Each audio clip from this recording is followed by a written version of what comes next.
Alright, so David Leitch and Ryan Gosling have a new movie out in theaters to kick off the summer movie season. It's titled The Fall Guy, and I'm a week late to the party. Is it any good? Should you be late to the party as well? Here's my review.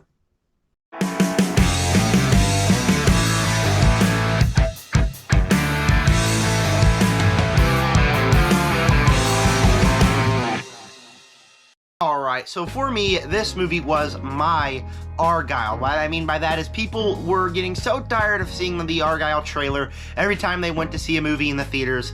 For me, I love the Argyle trailer. I never got old of it. And this is one that it got real old real fast. So easily the best thing about this movie is that I'm not going to have to go see that trailer every time I go see a movie. Just kidding. Alright, so this was a movie that I wasn't really looking forward to. Like I mentioned, I wasn't the biggest fan of the trailer.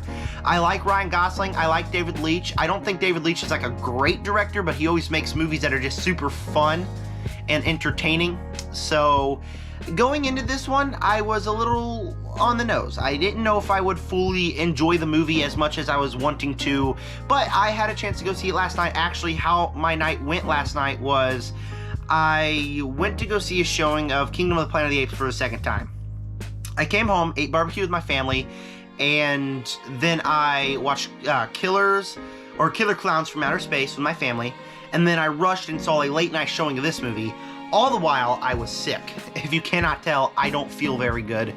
My throat does not sound great, but I gotta get this review out to you guys. So, yes, I did check it out yesterday, and I'm here to give you my review. Before I do that, please make sure to subscribe, like button, hit the button, comment down below what is your opinions on David Leitch's The Fall Guy. And with that said, for me, I think that this is a completely charming and fun movie. The best thing that this movie does is have great casting of Ryan Gosling and Emily Blunt. Ryan Gosling is an actor that he's really growing on me. I've seen Barbie. I didn't like Barbie, but he was great in that movie. I recently watched Blade Runner 2049, and now I watched this movie, and he's just an actor with all this range, and he's very good in this movie.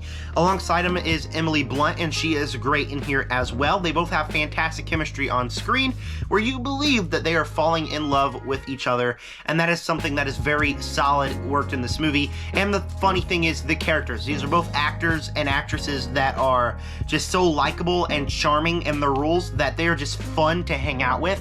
And that's the main word that comes to my mind when I talk about this movie, is fun. To where I sat in the theater, and from beginning to end, I enjoyed hanging out with Ryan Gosling, and I had fun while watching the movie. Also, another word that comes to mind is funny. This movie can be genuinely funny at times, again, due to Ryan Gosling and Emily Blunt's performances. There is a bunch of writing here that the jokes are genuinely funny, and they are only enhanced once again by the fantastic performances. And so it's just a charming and fun movie that you can go in the theater, sit down and watch for a little bit, and then leave and have fun. That's what this is. Movies are meant to be an escapism, something fun to go do, and that's what this movie was. It was an escapism for me. Got in there, I completely forgot I was sick for 2 hours, left, and was very fun. Then the movie does its job. Another thing that it does very well is it's a celebration of filmmaking. There's so many inside jokes between filmmakers that this is a movie that just celebrates everything about filmmaking, whether it's the stuntmen or the directors or even like the producers. It's an inside look into how that process works, and it is really, really interesting when it comes to that, especially the aspect with the stuntmen, because stuntmen is the most underrated category. It doesn't even have its own Oscar for that, and it is just crazy how it doesn't have its own Oscar for stuntman, and it's just an inside look at that, and it's very, very interesting and way it explores that. Also, the action sequences in this movie are really fun. There are some good action sequences in here that takes about, I'd say, half an hour to get to the first one. The first half hour focusing on the romance, which I'll talk about here in a minute, but then after that we get the action sequences with Ryan Gosling trying to find the lead actor, Tom Ryder, and there's some pretty solid ones in here. There's one that involves a dumpster truck. One that really comes to mind involves a sword, a prop sword in an apartment. There are plenty of fun action sequences like that.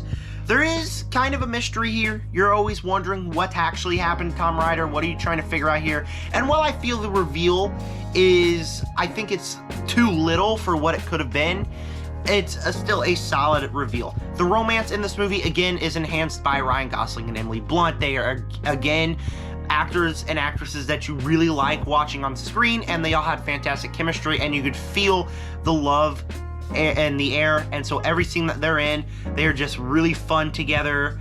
And so this was just a movie that is made for the theaters. It's made to go in, have a fun time, and then leave. That's what it is, and it achieved that. From the moment the movie was over, I thought it was really fun. Like, for goodness sakes, it's something else where it celebrates filmmaking to where the ending of the movie isn't even like an action fight scene between the characters. It's a big stunt. It's just a stunt. So again, celebrating a stuntman. And it was unique and interesting, and it really works in that. So I had fun with the movie. I enjoyed that it honored the filmmaking process in the way. So this was a win for me, a win in the summer movie season.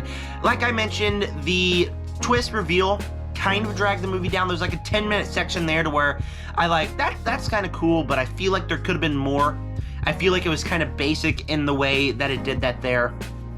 But besides that, it loses just a little bit of steam in the third act. It's not as fun as the first two acts were as when we enter the last half hour of the movie. But I still really enjoyed the movie. I'll still give this a big thumbs up. This was a movie directed by David Leitch that was a lot of fun, and it's might be my favorite David Leitch movie.